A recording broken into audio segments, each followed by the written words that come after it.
படத்தோட ரிசல்ட் அப்போ எப்படி சார் இருந்தது அந்த சமயத்துல? அந்த சமயத்துலாம் இல்லையா, அன்னைக்கே தெரியும் எனக்கு.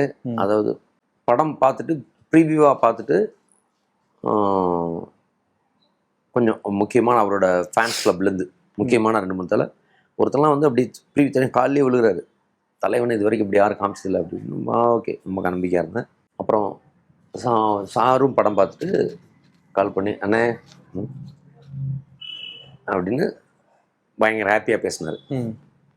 ஹாப்பியாக பேசிட்டு நாங்கள் வீட்டில் பேசுகிறாங்கன்னாரு. அவங்க சிஸ்டர் பேசுனாங்க.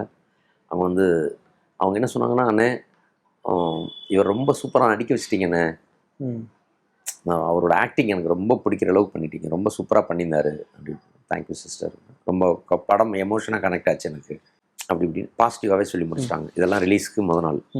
ரிலீஸ் அன்னைக்கு இப்போ என்ன டைமு, இந்த டைமுக்கு எனக்கு நான் காலையிலேருந்து சார் இயக்குனராகிய உங்களுக்கு மனமார்ந்த நன்றின்லாம் நான் மெசேஜே போடல காலையிலேருந்து.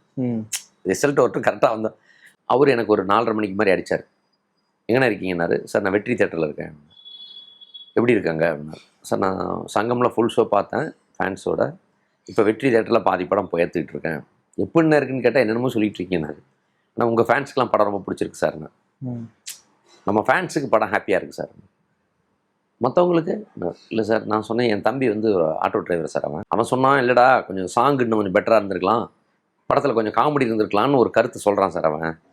ஸோ அவன் கருத்து, அவன் வந்து பொதுவான ஆடியன்ஸ் அவன். ஸோ அவன் கருத்தில் கொஞ்சம் பேர் ஆடியன்ஸ் இருப்பான். படத்தில் கொஞ்சம் காமெடி வேணும்னு நீங்கள் கேட்டிங்கன்னா, காமெடி இருக்கலாமோன்னு கேட்டிங்க. நான் தான் இருக்குதே போதுன்னு மாதிரி நான் சொன்னேன். அதெல்லாம் கொஞ்சம் இன்னும் கொஞ்சம் பெட்டர் பண்ணியிருக்கலாமோன்னு எனக்கு இப்போ வந்து எனக்கு உள்ள பச்சி சொல்லுது சார். அட போங்கண்ணே, இப்போ தான் 27 சென்டருக்கு நானே ஃபோன் பண்ணி கேட்டேன், டேரெக்டாக கேட்டேன், படம் சூப்பர் ஹிட்டுன்றாங்க, கான்ஃபிடென்ட்டாக இருக்குண்ணே என்ன சார், உங்கள் வாக்கு பழிக்கிட்டோம் சார் அப்படின்னு. ஆனால் அது அப்படி நடக்கலை. படம் வந்து அது தோல்வி படம், வணிக ரீதியாக அது தோல்வி படம் தானே. மொத்தமாக வந்து ஒரு நல்ல இந்த சமூகத்துக்கு நல்ல விஷயத்தை சொன்ன படமான்னு சொன்னால் நல்ல படம். இது வரைக்கும் விஜய் சார் நடித்த பாசிட்டிவான படம்ல ரொம்ப நம்பிக்கையை தர்ற படம், பாசிட்டிவான படம்னா புதிய கீதை தான் நம்பர் 1ல் நிற்கும். கலெக்ஷனில் அப்படி நினச்சான்னாட்டா இல்லை, அது ஒத்துக்கணும். பட் அப்படி சண்டைக்கு போனால் சட்டை கிளி தான் செய்யும், காயின்னு 2 பக்கம் எது வேணால் விழுகலாம் சினிமாவில், அது ஓகே. பட் ஒரு நல்ல படமானு கேட்டால் நல்ல படம். ஓகே, அவ்வளோதான்.